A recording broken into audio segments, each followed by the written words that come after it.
আপনার অসভ্যতামি। কেবিনে বসে পেশেন্টের রিপোর্ট চেক করছে রূপা।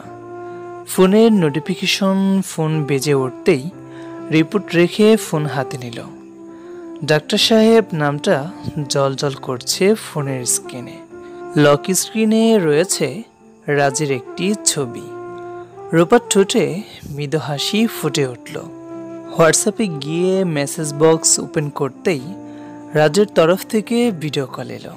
কল রিসিভ করতেই রাজের হাসি খুশির চেহারাটা দৃশ্যমান হলো। কোথায় আছো? কেবিনে। সার্জারি শেষ? হ্যাঁ, সফলভাবে শেষ হয়েছে। খেয়েছো কিছু? না, খাবো একটু পরে। আপনি খেয়েছেন? আমি তো তোমার মতো প্রেগনেন্ট না মিসেস রূপা। আমি একেবারে লাঞ্চ টাইমে লাঞ্চ করব। আপনার ক্যাম্পিং কেমন চলছে? ভালোই। বাসায় আসবেন কবে? কেন, মিস করছো আমাকে? একটুও না। আপনার বাচ্চার আপনাকে মিস করছে তাই জিজ্ঞেস করলাম। রূপমের সাথে আমার কথা হয়েছে। আপাতত ও আমাকে মিস করছে না। আরেকজন তো এখনো দুনিয়াতে এলো না। তাহলে কে মিস করছে আমাকে? আপনি খুব পচা হয়ে গিয়েছেন ডাক্তার সাহেব। তাই? হ্যাঁ। তো আমি পচা কেন হলাম? এই যে কথায় কথায় এখন খালি আমাকে আপনার কথার প্যাচে ফেলেন। শব্দ করে হেসে উঠল রাজ। রূপা গুমড়ো মুখ করে বসে আছে।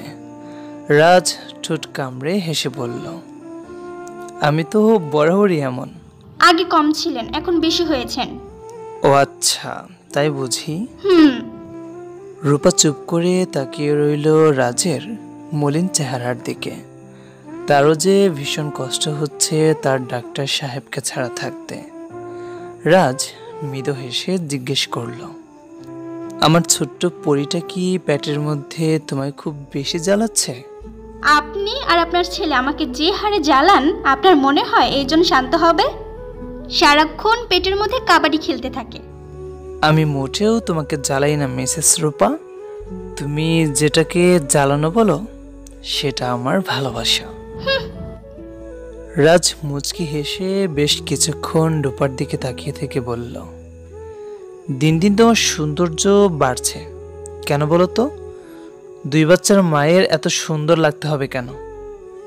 এখনো তোমাকে নিয়ে আমার আতঙ্কে থাকা লাগে। সারাক্ষণ মনে হয় এই হয়তো তোমাকে কেউ পটিয়ে নিয়ে গেল। ইস, সব সময় ফাজলামো, তাই না? সত্যি বলছি, বিশ্বাস করলে না? এই, আপনি থামুন তো। রাজ হাসল।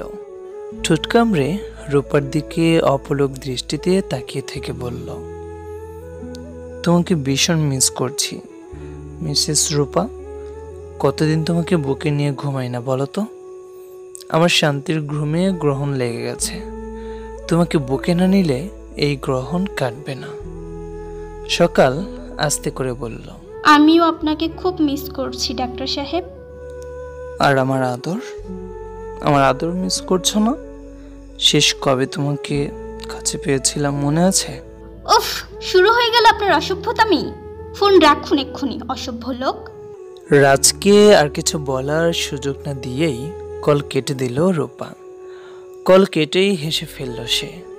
তার ডাক্তার সাহেব কেমন এটা তো সে ভালো করেই জানে। লোকটা তার সাথে একা থাকলে যত অসভ্য টাইপ কথাবার্তা আর কাজকর্ম শুরু করে দেয়।